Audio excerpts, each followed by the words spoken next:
அன்புள்ள மிதுன ராசி அன்பர்களே வணக்கம். இந்த வார ராசி பலன். மிதுன ராசியினருக்கு ராசியில் குரு வக்கிரம், 3 கேது, 6ஆம் இடத்தில் சூரியன், புதன், சுக்கிரன், 7ஆம் இடத்தில் செவ்வாய், 9இல் தங்களுக்கு ராகு, 10இல் சனி. ராசிக்கு 6இல் சுக்கிரன், புதன், 7இல் செவ்வாய் இருப்பதால் நெருங்கியவர்களை அனுசரித்து செல்வது வேண்டும்.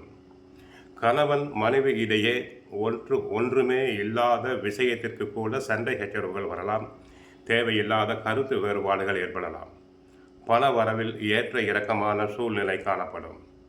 கொடுக்கல் வாங்கல் விஷயத்தில் சற்று சிக்கனம் தேவை.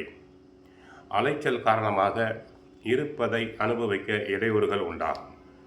தொழில் வியாபாரத்தில் எதிர்நீச்சல் போட்டாவது நினைத்த காரியத்தை நிறைவேற்றுவீர்கள். பிறரை நம்பி பண உதவி செய்வதை தற்காலிகமாக தள்ளி வைப்பது நல்லது. உத்தியோகத்தில் இருப்பவர்களுக்கு வேலை பளு இருந்தாலும் உங்கள் தனித்திறமையால் எதையும் சமாளித்து சிறப்புடன் செயல்படுவீர். பெரிய மனிதர்களுடைய ஆதரவு கிடைப்பதால் இருக்கக்கூடிய நெருக்கடிகளை சமாளிக்கக்கூடிய பலம் ஏற்படும். மாணவர்களுக்கு பொழுதுபோக்கு விஷயங்களில் கவனத்தை செலுத்தக்கூடாது.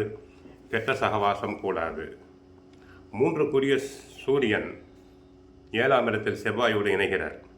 உச்சம் பெற்ற குரு 2ஆம் அவர் தற்சமயம் தங்களுடைய ராசியிலேயே வக்கரம் அடைந்திருக்கிறார். செலவுகளை மிக ஜாக்கிரதையாக செய்ய வேண்டும். 3இல் கேது இருப்பதால் தைரியஸ்தானம் வலுவடைகிறது. எதையும் சமாளிக்கக்கூடிய தெம்பு கிடைக்கும். செவ்வாய் 7இல் இருந்து ராசியை பார்ப்பதால் எந்த பிரச்சனையையும் சமாளிக்கக்கூடிய சக்தி பிறக்கும். சிலர் கோயில்களுக்கு சென்று தரிசனம் செய்யும் வாய்ப்பு உண்டு. உத்தியோகத்தில் மாற்றம் ஏற்பட்டு முன்னிலும் சிறந்த வேலை கிடைக்கலாம். சகோதரர்கள் இணக்கமாக செயல்படுவர். பூமி வீடு வாங்கும் யோகம் சிலருக்கு உண்டு.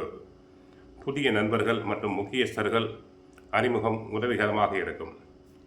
7இல் சூரியன் இருப்பதால் தொடர் அலைச்சல், அளவுக்கு மீறிய அலைச்சல் பிரயாணம் உண்டு. அங்கும் இங்கும் ஓடிக்கொண்டே இருப்பீர்கள். அபிராமி அந்தாதியில் ஏதாவது ஒரு பாடலை படியுங்கள். செலவுகளில் சிக்கனம் தேவை. அலைச்சல் அதிகம். வீண் பிரயாணங்கள் ஏற்படுவதால் உடலில் அசதி, சோர்வு வந்து விலகும். ஒன்றுமில்லாத விஷயங்கள் கூட கணவன் மனைவி இடையே சண்டை சச்சரவு வரும். வார்த்தைகளில் கவனம் தேவை. சூடாக பேசுதல் கூடாது. கோவிலுக்கு சென்றால் மகாவிஷ்ணுவை வழிபடுங்கள். வாழ்க வளமுடன்.